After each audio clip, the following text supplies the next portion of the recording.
Good morning, happy Saturday. Welcome back to the channel. Today we're doing some major brush clearing up here at Uncle Charlie's cabin, and we're going to put these two Kubotas side by side and their grapples and compare them side by side to see what are the differences. Is one better than the other? They look pretty similar, but there are a few differences, and we want to cover all that. So join us.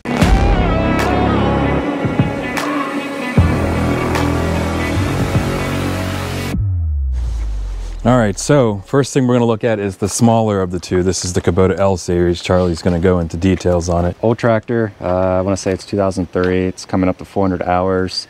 This was our large tractor. It's creeping because the parking brake is not on. This was our large tractor before. It's a 31 horsepower, did everything we needed. Came with a backhoe on it. Front end loader with a bucket. So a year or two ago, I want to say it was about 2 years ago, we bought a Everything Attachments EA55 Wicked Root Grapple. This was pre-COVID, and I want to say it was 3/4 of what they sell for now. It's been outstanding. I have ragged the ever-living snot out of the thing and no damage at all. It's got one bent tine up here. If I remember right, they adjusted the V's on these so it's a little stronger. This is the lightest grapple in the game. I want to say it's 258 pounds. Two people can easily move it. So with the 55 for the weight, a lot of people just get the biggest grapple they can, but the bigger the grapple, the heavier they are. And when you only have 1,000-some pound lift capacity, you're just eating into it. We had to install the third function on the front end for it. We bought that from EA as well. I can't remember the brand, but we can put a link in it in the description. Wasn't very fun. It's the whole bracket assembly here. We did not take the front end loader off to do it. Would have made it a little easier, but Sam and I just knocked it out one day. Whenever you have a grapple on, you need to have a counterweight of some sort. We either have the backhoe on this, makes sense to have the brush hog so you can push in, rip up everything, kind of a front in, front out type of setup so you can do everything you need. We just changed the fluid on this last month for the first time I think ever, and it's probably 15-20 years old, so that's what all that staining is. You want to kind of level it out as much you can. So last year we purchased our MX 6000. Idea is for this tractor to eventually replace this one altogether. We'll be selling the L3130 to help pay for this one. Wanted a full cab. Dad had always talked about one. It's definitely the way to go. Only problem is you can't really push into things because you're surrounded by $4,000 in windows. So this has not quite double the lifting capacity of the L, but it's more significant. It's just a larger tractor in general, 60 horsepower versus 30. Last year as well, Mike and I picked up the 60-inch grapple. I talked to some of the guys over at EA, and they said it was the way to go. They have changed the structuring of it. The lower tines are much thicker than on the 55. I mean, they're probably like these here. I mean, they're thicker than my thumb. So definitely beefed it up. It's got a center post unlike the 55. So it's just an overall stronger setup, really. It's been great. This tractor we purchased with the third function on it from the dealership. For the counterweight on this, part of the reason for buying this tractor is we wanted an offset mower. So we've got a Del Marino. This thing is kind of frightening compared to the other one. It just eats everything you put in its way. I've been running this through everything. I've been chopping up logs with it, definitely pushing it more than it should. I've already bent the support bracket, but it's not important because I bent it, I'm guessing. So, but yeah, to help with the offset, when I picked up the tractor, I had them put the rear wheels, they are ballast filled, and they're offset as far as they can. So this tractor has a very wide footprint. Overall weight on it is close to 9,000 pounds with this mower. Mike's still a little new to the grapple, so I've been making him piles to move. So I've been going in and getting things, making piles for him, which have been decomposing the past couple weeks as well. So you'll be seeing me ripping things out of the ground and Mike moving things around. So it should be a good day of clearing. It's a little chilly. I have heat, Mike doesn't. Please wearing a beanie. I'll probably be in my t-shirt here in a little bit. Heat going. Get rid of this one without the cab. Yeah, so it's I thought about maybe just downsizing it. We could probably sell it with the backhoe on it for what we paid for it 20 years ago. So last time I was up here, I had a little mishap with the front end. Put a log through. I did have a picture, so Mike can put up the picture. But I had purchased this grill guard setup for the grill for this one. The side panels I purchased for the other tractor. Makes it a little hard to open that, but I did put a nice couple $100 hole in the front of the tractor. Didn't hit anything on the inside, but that motivated me to put the grill guard on. So, which worked out good because I didn't tell Mike when I was moving the box blade last weekend, it swung up and smacked the front of the grill guard and would have put another hole in the front. So it's a mistake saver. So with that, we're going to show the partnership between the bigger and the smaller, and we're going to show him going in, pulling brush out, and then me just hauling brush away to a pile area over there. Yeah, so we'll get a nice overview of these two different sizes, two different styles. So everyone says I'm crazy for having two tractors. I'm like, there's a reason why for now. Yeah, we quickly learned when we just had one that you would pull a bunch of brush out and then you have to drive clear across the property and drop it off somewhere versus just keep moving, keep going. Now one can be doing transport and while the other one's just continually clearing. And you'll see he has done a lot since the last time we did an update here at Uncle Charlie's cabin. So it's definitely looking pretty nice. Yeah, the neighbor thought we sold the property and they were going to build a house on it.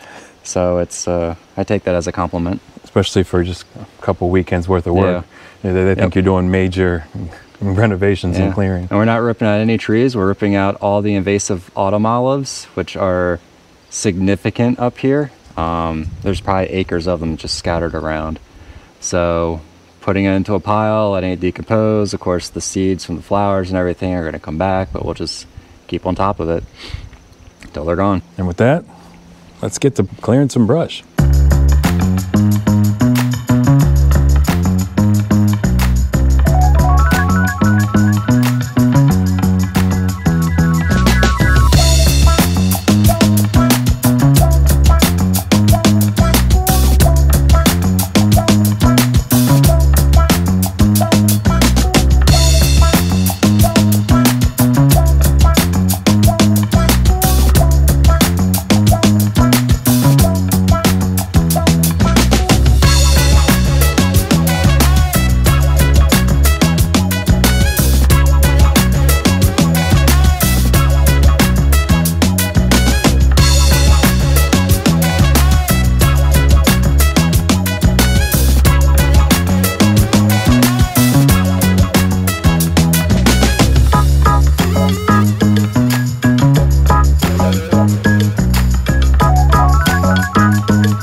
Of clearing in, and you can see here this is all that he's been working on today. As you've been seeing, he's been piling stuff up over there.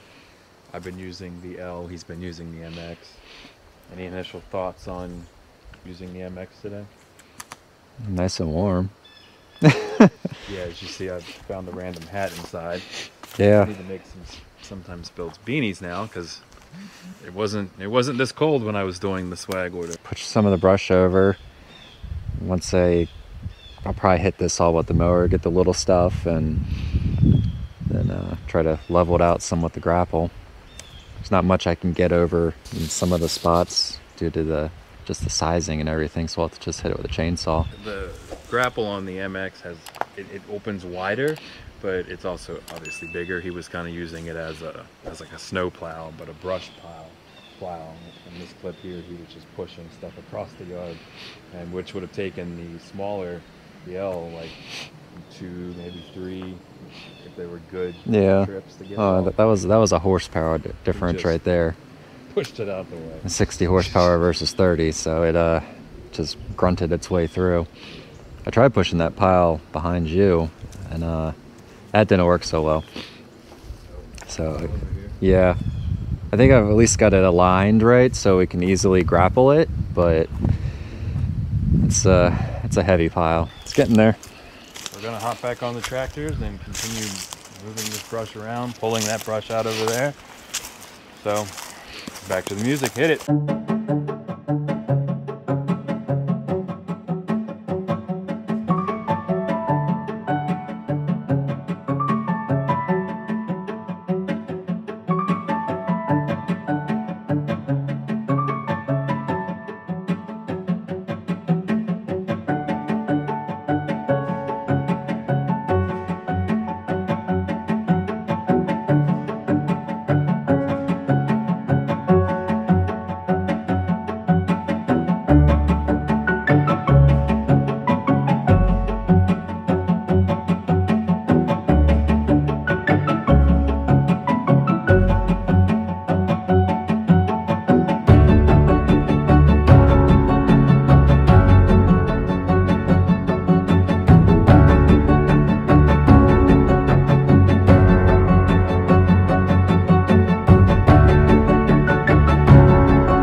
A lot of good topsoil. I don't even have dirt like this in Maryland. So yeah, we used both of the Kubotas. Charlie was using the MX, and he used that to pull brush out and put them in nice piles for me, and then I would come with the L and I would pick those piles up and just carry them away, and we'd put them over there on the other side of the area. That worked out really well. There was a really dense pile of brush right here in the middle. That took forever to get through because it was just so dense and compacted. It wasn't easy to grab, but as you see, we got it all cleared out, and now we can come back and use the box scraper to flatten it out and put the rake on the L, the box scraper on the MX, and finish up. Yeah, with the idea of getting this completely flat-ish, and then getting grass to grow, so there's just nice trees and no brush and just rolling hills. So that worked out pretty well. Definitely can clear a good amount of land. It takes time, but you can clear a lot of land with just a grapple, and grapple's very useful. Yeah. So and we only got a couple 100 feet done, and it took hours to do it, but yeah, makes a huge dent. Now I've got a half dozen dead trees to cut down. Yeah, and plant some new ones out here. Yep. Let's see, things I noticed with the L. I can very slightly shut the grapple while moving and actuating the arm. I wish I could move the grapple's like pivot points while squeezing while closing the grapple, but that wasn't the thing. It just doesn't do anything in the MX. Something about where the third function's connected on it, it's after the main pump or something. Mm-hmm. So it's, I can close and tilt, but I can't pick up or anything. So It's more limited than yours. And I thought the L was limited. Yeah. Because you want to, when you're grabbing, you want to be able to like grab like this and close, or grab like this and close. Yeah, scoop. But you can't do that. You have to like push down, close, push down, close, like alternating between the two movements to try and grab as much as you can without it falling out. That was one of the main things I noticed. And to be honest, I am really freaking surprised I didn't pop a tire, pop a radiator, because there's just sticks everywhere out here, and it was like a minefield the whole day. Yeah, you get a nice clunk underneath every once in a while, and you're like, what was that? Yeah, or I see a stick jetting out of the ground, and I'm like, oh crap. So nothing broke, so that's really good. And those are industrial tires, so hopefully they don't get punctured. Yeah, that's true. Suck on the dirt, but I've never punctured one yet. That's going to be a wrap for today's video. If you like this kind of content, definitely consider subscribing below. If you have any questions on how he cleared it, anything he noticed while using the MX or when I was using the L, I should mention my opinion is like very limited. I've only been using it a little while, so I have a fresh opinion, and he has been doing it for years now. So there's two sets of experience levels here.